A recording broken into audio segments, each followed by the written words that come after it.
안녕하세요. 아나운서 이정민입니다. 두 분 기자님들과 자살 보도 무엇을 어떻게 쓸 것인가 라는 주제로 계속 이야기 나누고 있는데요.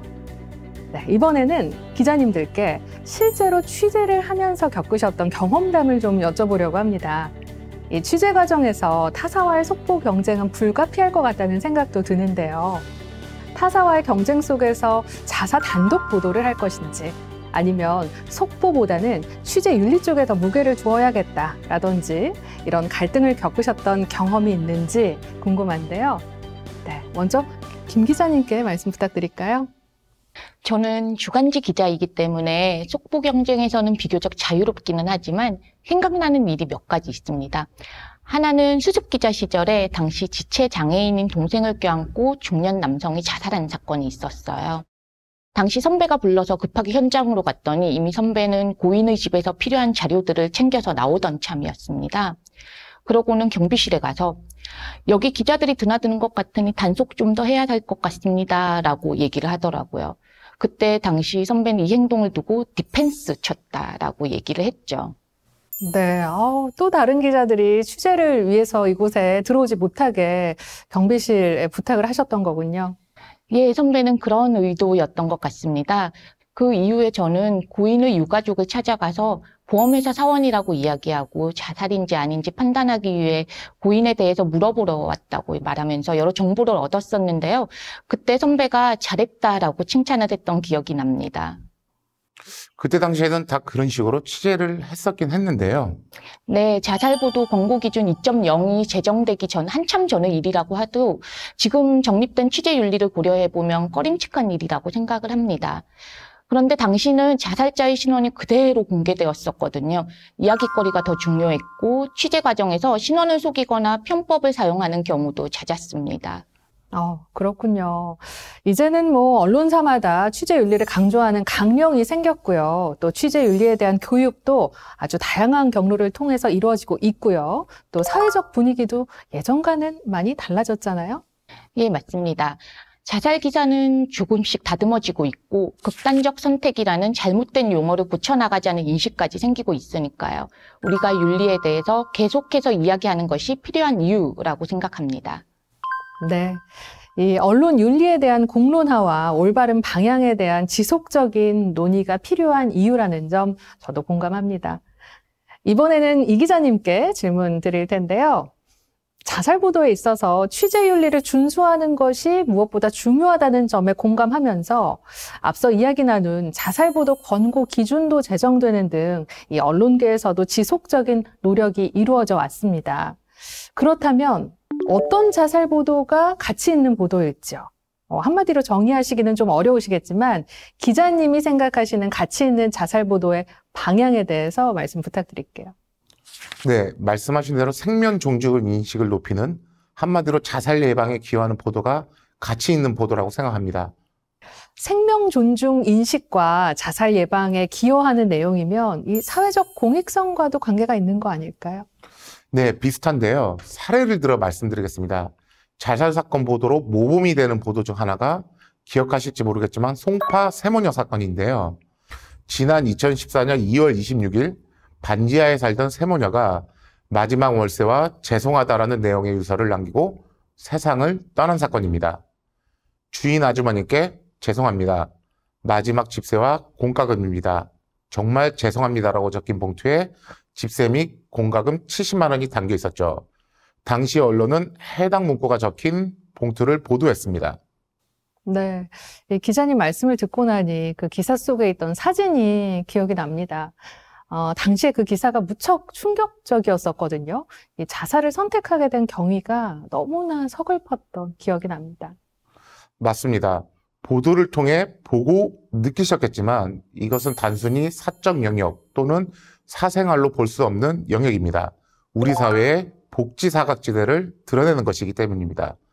이 보도 이후 복지 시스템을 전면적으로 재검토해야 된다는 필요성이 제기됐고 이를 계기로 찾아가는 보건복지 서비스가 시행하게 됩니다.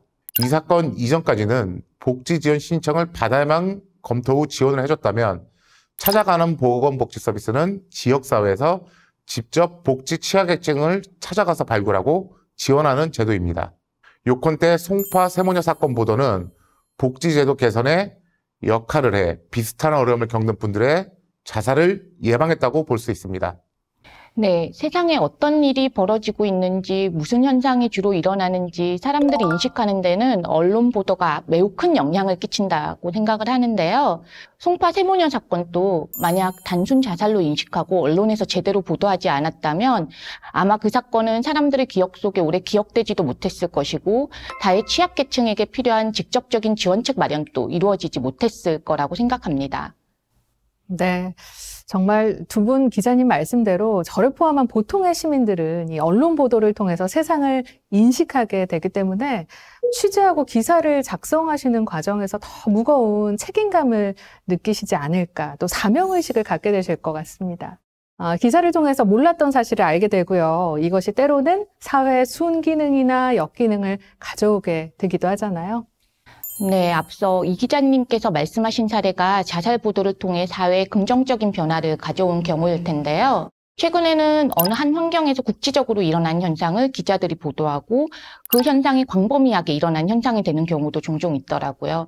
개근거지라는 신조어를 예로 들어볼게요. 개근거지라는 말을 다룬 기사를 쓴 기자에 따르면 초기에는 맘카페의 몇몇 글에서만 언급되던 단어였다고 하던데요.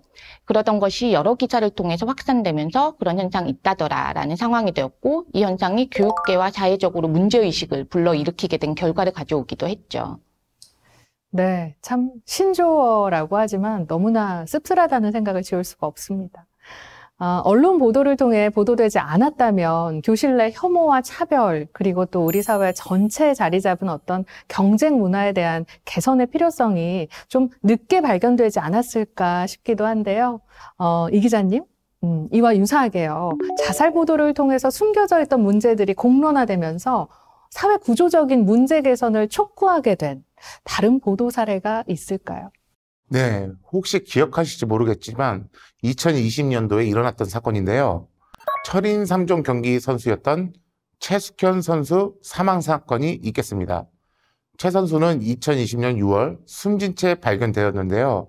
그의 유서 등을 통해 생전 최 선수가 감독과 주장, 선배, 운동 처방사로부터 가혹행위에 시달렸던 사실이 드러났습니다.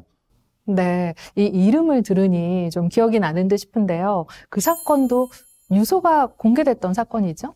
맞습니다. 최 선수의 유서에는 가해자 죄를 밝혀달라는 내용이 담겨 있었는데요. 이 보도로 가해자들이 구속되고 체육계에 그간 만연해 있었던 반인권적 행태가 공론화되어 있었죠. 또 하나는 최 선수의 죽음이 업무상 재해로 인정되었다는 점인데요. 체육계 집단 따돌림으로 인한 죽음이 첫 산재로 인정받은 사례라는 점에서 의미 있는 보도였다고 생각합니다. 네, 말씀 감사합니다. 이제 마지막으로 두 분께 여쭤보고 싶은데요. 우리나라가 OECD 국가 중 자살률이 1위라는 통계를 본 적이 있습니다. 자살률을 낮추기 위해 언론이 해야 할 역할과 사회적 책임이 있다면 무엇이라고 생각하시는지 말씀 듣고 싶습니다. 먼저 김 기자님.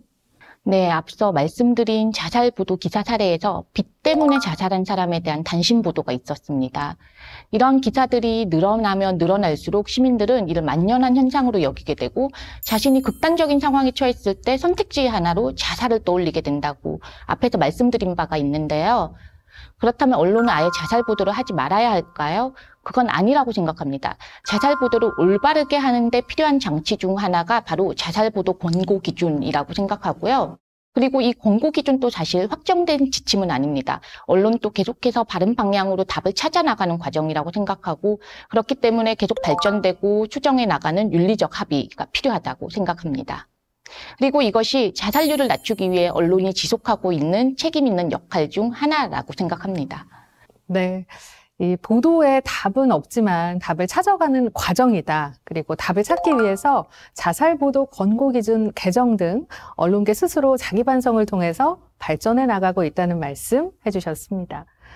이 기자님 생각은 어떠실까요? 네, 자살 관련 기획 보도를 할 때는 언론계나 기자들 스스로 이 기사가 어떤 의미가 있는지를 한 번 더 고민하는 것이 반드시 필요하다고 생각합니다. 단순히 죽음을 알리는 것을 넘어서 사회 구조적 문제를 드러내는 공익성을 내포하고 있는지 이런 부분을 살펴봐야 된다는 것이죠. 예전에 후배들과 자살 관련 기획 보도를 한 적이 있습니다. 사회 구조적 문제, 즉 복지 사각지대를 드러내는 보도를 하려고 이제 노력했었던 거죠. 이 내용은 후배가 저한테 1차로 보고한 것인데, 보도할 때는 번개탄 피어 극단 선택, 화재 감지기가 작동하지 못하게 비닐봉지 쓰여져 있었음, 겨울이라 부패는 심하지 않은 편, 여름에 방 들어설 때 구더기가 가득하다는 내용이 적혀 있었습니다. 아나운서님께서는 이 기사에서 어떤 느낌이 드시나요? 당시 상황이 좀 너무 과하게, 자세하게 기술된 것 같은 느낌이 들고요. 뭐 자살의 장소나 도구 등이 구체적으로 좀 쓰였다 하는 느낌이 드는데요. 맞습니다. 이 내용은 자살보도 권고 기준에 부합하지 않은 내용이죠. 그래서 모두 뺐습니다. 그 결과 보도는 이렇게 나갔고요. 네, 어떤 의미로 말씀하셨는지 조금은 짐작이 되는 것 같습니다.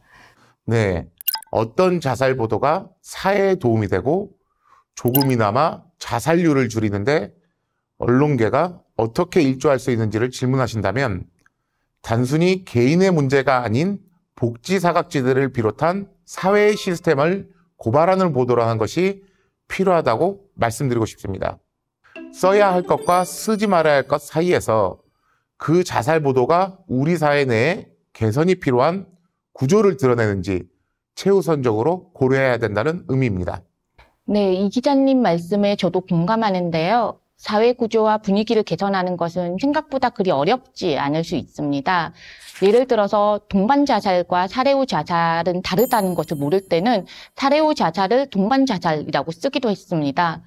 근데 이제는 사례 후 자살을 동반 자살이라고 쓰면 독자들한테 항의 전화가 온다고 하더라고요. 자살에 대한 인식이 조금이나마 변화하고 사회가 긍정적인 방향으로 변화하는데 언론이 도움이 된다면 이것이 언론이 갖는 책임 있는 역할이라고 생각합니다. 네, 두 분 말씀 잘 들었습니다. 자살 사건을 접하고 유가족을 취재하고 보도하는 기자들에게도 자살 보도는 어떻게 보면 고통스러운 일 중 하나라는 생각이 듭니다.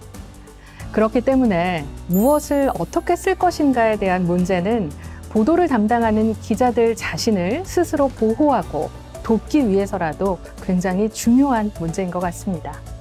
자살 보도를 담당하는 기자들 한 분 한 분이 권고 기준을 준수하면서 어떤 보도가 사회에 도움이 될까를 치열하게 고민하신다면 앞으로 언론이 가지는 역기능보다 순기능이 더욱 주목받지 않을까 생각이 됩니다.